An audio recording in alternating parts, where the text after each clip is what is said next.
When it comes to life, there isn't much out there that tends to bother this silly little mind, absolutely ruined by years of unrestricted, non-filtered internet access. While I may be unbothered by witnessing literal war crimes on Elon Musk's really cool social media site that houses more racists than the American South, there are two things that still get under my skin: the Portuguese and women. Unfortunately for you, the viewer, this movie contains both of these things for your viewing pleasure, with the only caveat being that you're deprived of colour, because you don't deserve it. Written and directed by Nicholas Pesh in his directorial debut, this movie leaves me with one and only question. Nicholas, are you okay? And the answer is apparently yes, because after making this movie, he was going to create an absolutely new and unique IP called 2019's Grudge. I bet the Japanese would be interested in that movie, but unlike The Grudge, this movie only features one slightly creepy looking kid who doesn't even show up until right before the end, and who doesn't appear to be suffering from a vitamin D deficiency.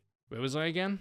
Oh yeah, the Portuguese. The movie immediately begins with a truck driver coming across a woman in distress in the middle of the road, with this being a clear reference to the fact that women should not be allowed outside. We then see a little girl laying in her bed with her shoes still on, as that right there is the most horrific thing that you'll see in this entire movie. The girl's name is Francisca, and appears to be a little bit too happy after accidentally cutting her finger while gardening, forgetting that she's supposed to be cutting plants and not her own appendages. Her mother used to be an eye surgeon in Portugal before moving to the USA, and because of this, Francisca has been exposed to death and all things gruesome since a young age, without it as so much as even bothering her, as she's also a little bit weird. Speaking of a little bit weird, we then see Francisca out in the garden when a man named Charlie approaches her and her mother to ask if he can use their bathroom while surrounded by nothing but nature's bathroom. It's a trap, he's a Jehovah's Witness, and wants to talk to you about your Lord and Saviour.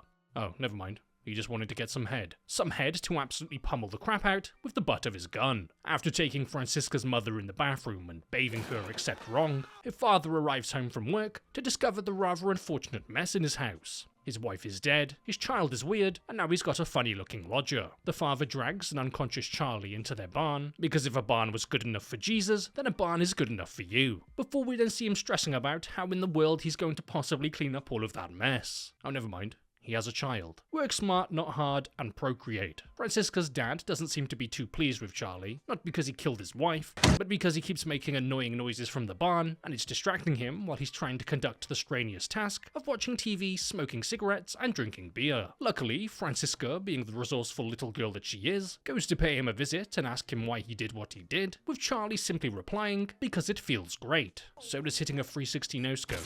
Get better hobbies, Charlie. Like most Portuguese little girls tend to do, she then cuts out the man's eyeballs before severing his vocal cords so she can keep this murderous, mother-annihilating man as her new little pet, because a girl's gotta keep herself busy. Jumping ahead a number of years, and Francisca is clearly older, while her dad is clearly dead. That, or he's just having a really good nap. We see that she's been looking after and feeding Charlie for all of these years while keeping him in the barn, because it would be rude to not feed your guests. She may have stolen his vocal cords, but he stole her heart. And just like she has for all of her life, she sits down with her father to watch some TV before bed, but he doesn't really seem to be very interested in the program and would rather be playing Subway Surfers. Making sure that this clearly very conscious and definitely alive man knows that he is loved, she cuddles him and gives him a kiss on the cheek before deciding that it's time for him to take a bath. His body is beginning to dispel all of its internal contents and he's a little bit stinky. After climbing in the bathtub with a dead man, probably one of the most normal things this woman does in this entire movie, she has a little cry about being alone, as apparently she doesn't understand the concept of making friends. Me too, Francisca.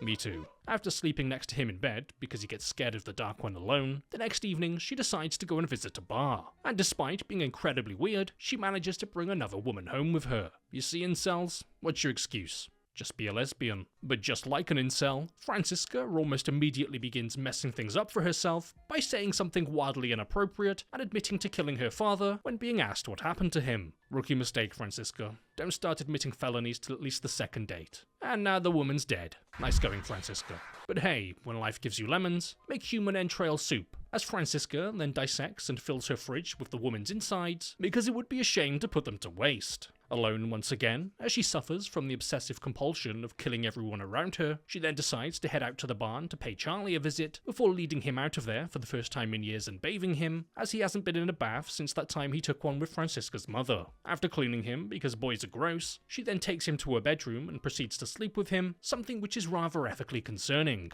Well, not to Francisca, as she doesn't grasp the basic concept of empathy, and immediately falls asleep after nutting. After finally getting her way, after accidentally blueballing herself with that lady, she then wakes up alone in the bed because nobody likes her, and looks out of the window to see Charlie aimlessly wandering around a field as he's desperately trying to escape this weird woman. Suffering from extreme rejection sensitivity, Francisca then proceeds to calmly walk towards Charlie, before stabbing him an amount of times that can only be described as slightly too many. She hugs him and kisses him while doing it, and tells him that he was right. It does feel amazing. After showing her father her drop-dead dance moves, it then immediately and harshly cuts to her sawing his body into pieces, as I guess he wasn't a fan of her dance routine. After dismembering and burning his remains in a fire pit, she does what all girls do when they're feeling sad, and begins aimlessly wandering around in the woods while hysterically crying. Crying so hard, in fact, that she manages to cry herself to sleep. Something which is also my superpower. Waking up in the middle of the woods with no idea where she is after a really good cry sesh, she makes her way to a road before being picked up by a kind woman and her infant child Antonio to be driven back to her farm. And after arriving back at her farm, she picks up baby Antonio before saying "you snooze you lose" and running away with him back into her house. After the woman comes in looking for her son, Francisca then stabs her in the back and leaves her on the floor to moan in pain as she desperately tries to crawl her way to her son. And because it worked so well the last time, she then takes the woman to the VIP bedroom,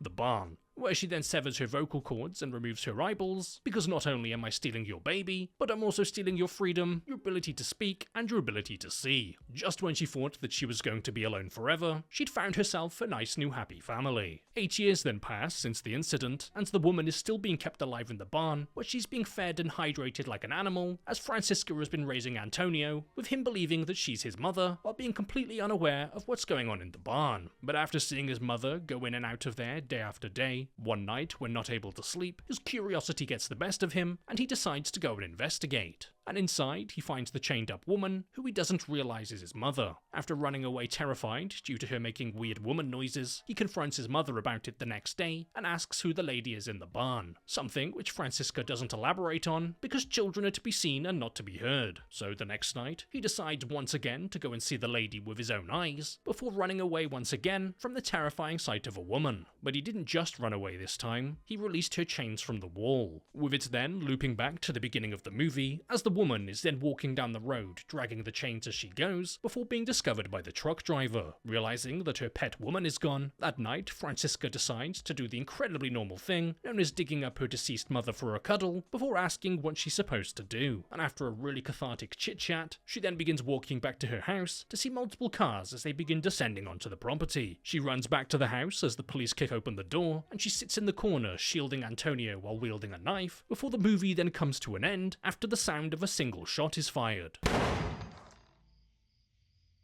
Before this video finishes, I'd just like to give a massive shout out and a big thank you to all of the YouTube members and patrons, the people who go out of their way every month to continue to support the channel, something which I'm greatly appreciative of. If you're interested in becoming a YouTube member or a patron yourself, not only are you just generally being a great help, but you also get access to a few little perks, like being able to join the private Discord server, where you can then get links to uncensored versions of all videos going forwards. So starting off with this week's new YouTube signups, a massive thank you to Harvey Lazada, Slub45, Zane Munro, B, Luca Guarnieri, Impact, Di Shipton, Pastor Herrera, Dandan, Bootant, Robert Sibley, Mr. Smiles, Lilo, Grimmers89, The Last Final Girl on the Left, 1512, Ashen Mutant, Sarthak Dash, Rashon Mont, Hoven Carmuse, Seeker, Reviz, Davis4797, Bruce Johnson, Ungood, Don Comiu, Malik, Jared Anderson, Tyler Wilde, Div Master, Mai, Justin Brandt, Michael Mutters, Joshua Grayling, Bugsy04, Motto Jetsetters, Zaza Lord, and Splurger Burger. Now making my way over to this week's new Patreon signups, a massive thank you to Peach, Ash Photography, Shay Was Here, Vara Lynn, Joseph Ogle, Stripsack Mac, Zeppo, Toby Byers, David Watson, Bard Matt, Stefan Vogues, Lassie Congo, Nick, Cozy, Taylord, Grog, Leslie Thomas, Case, Infinite, Andre, Memoir of a Daydream, Mika Lovely, That Guy on Quack, Jack Nessel, Grimers89, Joey Miller, Tristan Crosby, Diego Gruner, Big T, J. Rob, Stephen Flores, Dara Kelly, Venator 1996, Sean, Yatta, Rollout123, Vod, Eggman, Stephen Bother, Ira B, Asoata, Jonathan Bolton, Jake Weed, Danny Rose, Tony Shaw, Zachary Husky, David J. Thompson, John West, Petso, Dreamy, Enyo, Unlimited Atom, Gabe Hawk, Astra, Dead Silent 2121, Jordan Thompson, TR, Johnny Garrett, and Colin. So once again, a massive shout out to all of the YouTube members and patrons, and a big thank you to everyone else for watching.